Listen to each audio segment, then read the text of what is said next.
All right, so the whale suit is finished, but it needs testing. It needs air leak checking.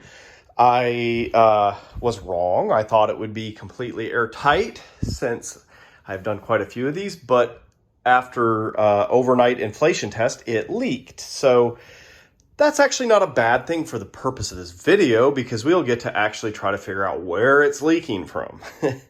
But just to kind of give you a little overview, this is what it looks like. It has not been cleaned yet.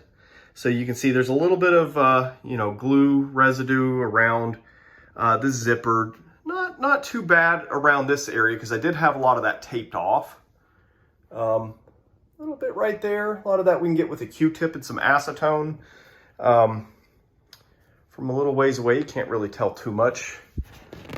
Got... This is pulling a little bit. It's probably kind of how the fin inside is sitting. You can probably kind of fix that a little bit, but that is the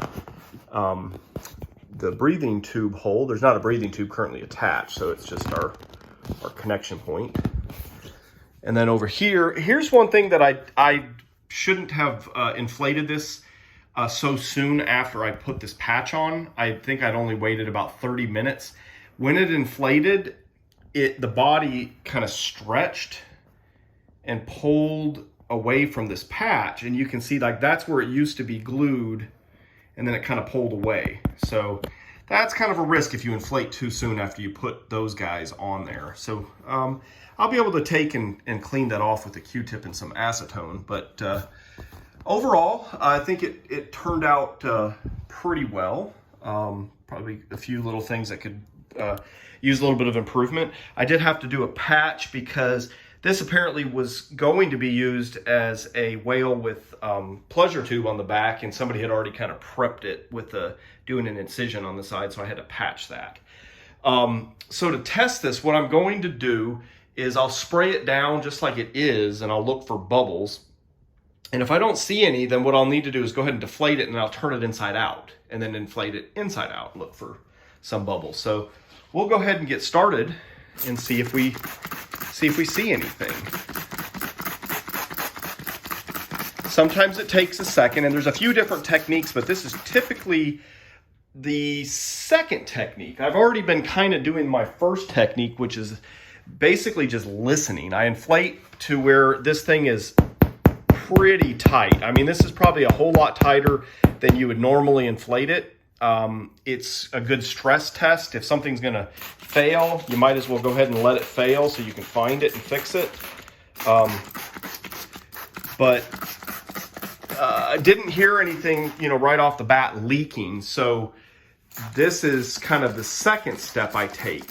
Sometimes you can just hear it leaking, or sometimes you can actually just kind of put your face or put your wrist kind of, some area of your body that's fairly sensitive, and you can a lot of times feel if there's a leak. But we will basically kind of go over, to start with, the primary spots that usually leak.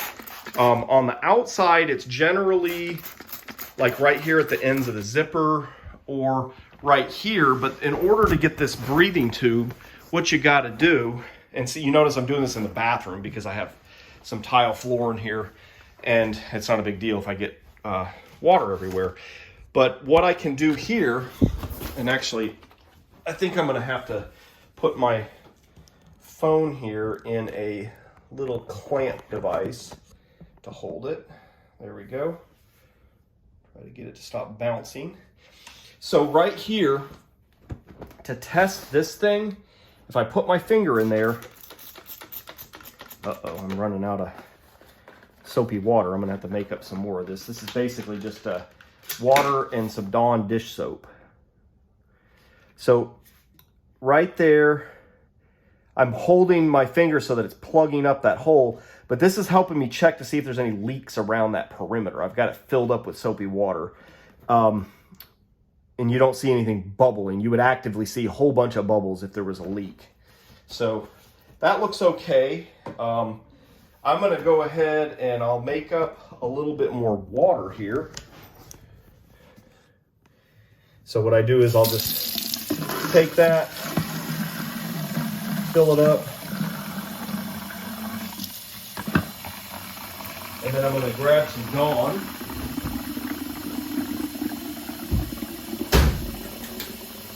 And keep it in my shower because I use it to clean inflatable suits. And after that's filled up, then I'll just take and put a bunch of, just kind of a squeeze of Dawn in there. All right, we'll return to this guy. And there's a couple spots more that I'll check. And then I'll kind of just spray this whole thing down, really.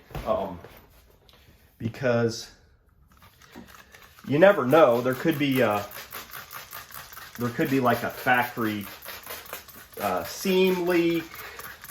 There shouldn't be, since we did an overnight inflation test on this, but you never know. Something can always spring up. Zoom out there a little bit. But it's a good idea to just kind of broadly check everything. I hate turning it inside out and then not finding it on the inside, then to realize that it was actually on the outside all along. So one other spot we can check too, actually, I just kind of forgot about, is right here on the tail, we've got that patch. So that's the one place that we patched for a valve. And you kind of have to turn it at different angles because if you want that soapy water to get down in there, you're going to have to. And then sometimes down here, I've even had just like the corners of these whales get scuffed.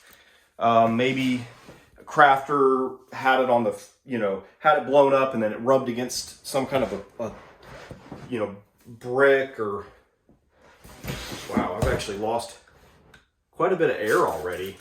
So whatever I got going on is leaking pretty good.